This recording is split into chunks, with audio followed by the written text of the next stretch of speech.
Pensa só, Brahma, Skol, Corona, todas da mesma empresa, a Ambev. Agora, como é que pode, né? Elas competem entre si e mesmo assim conseguem dominar o mercado sem que uma acabe destruindo a outra. Nesta análise, a gente vai abrir a caixa preta da Ambev para desvendar os segredos por trás dessa estratégia que é, sinceramente, genial. Olha, essa pergunta é o coração da coisa. É um paradoxo clássico no mundo dos negócios. Quer dizer, como é que se gerencia um portfólio cheio de gigantes sem que uma marca acabe canibalizando a outra? Parece uma missão impossível, né? Mas a Ambev parece que achou a fórmula. E é isso que a gente vai ver.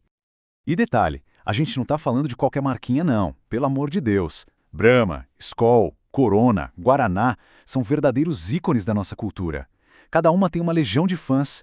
Então, para manter todo mundo debaixo do mesmo teto e ainda fazendo todas elas prosperarem, isso exige uma estratégia que é, no mínimo, uma mistura fascinante de ciência e de arte. Ok, então vamos lá. A primeira parte desse segredo todo vem de um lugar que talvez muita gente não espere. Vem da psicologia. É um conceito muito poderoso chamado arquétipo de marca. A base para essa estratégia toda está num livro super influente chamado O Herói e o Fora da Lei. A ideia central é a seguinte: as marcas mais poderosas do mundo são aquelas que se conectam com arquétipos humanos, sabe, aquelas figuras universais. Elas não estão vendendo só um produto, elas estão representando uma personalidade, um ideal com o qual a gente se identifica de forma quase subconsciente.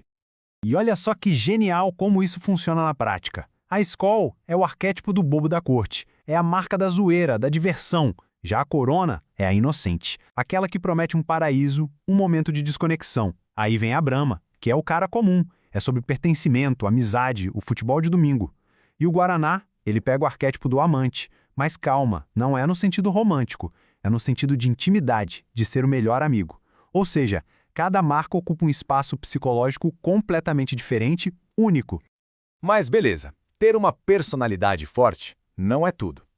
Para evitar que elas batam de frente, cada marca precisa ter o seu lugar e a sua hora. E é aí que entra a segunda parte da estratégia da Ambev, o que a gente chama de marketing de ocasião. Pensa rápido, qual marca vem na cabeça nesse momento? A escolha é quase automática, não é mesmo? E agora, para essa situação? A cerveja do futebol com certeza não é a mesma que vem à mente para um restaurante mais sofisticado, né? E para esse momento aqui, de pura tranquilidade, tá vendo?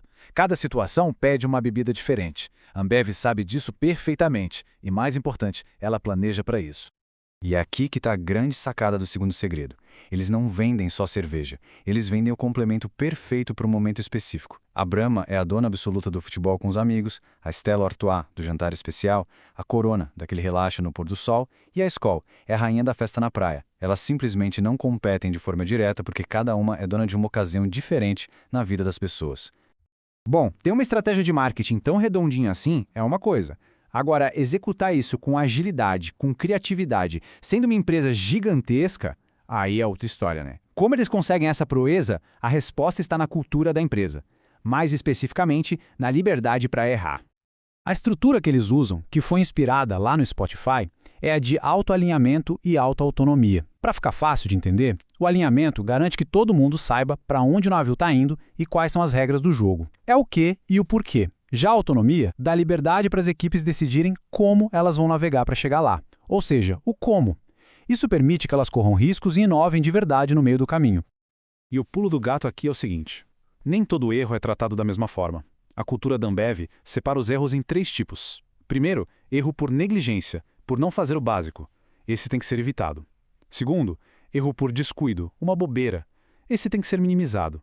Mas o terceiro, o erro de descoberta, aquele que acontece quando alguém tenta algo genuinamente novo e não dá certo, esse não é só tolerado, ele é incentivado, porque é ele que é visto como o verdadeiro motor da inovação.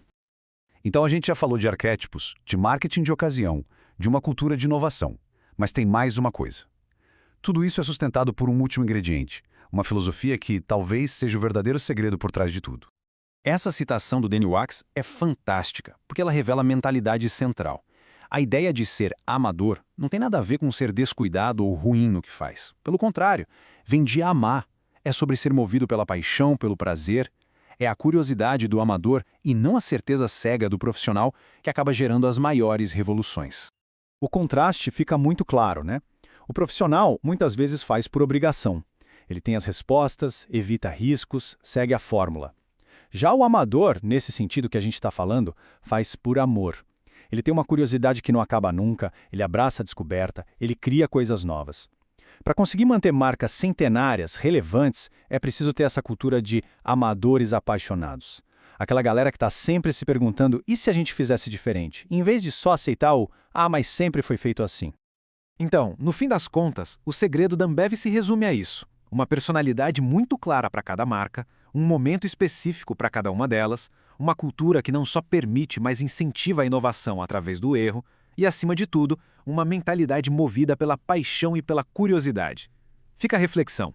Da próxima vez que uma bebida for escolhida, vale a pena pensar qual é a história que aquela marca favorita está de verdade contando.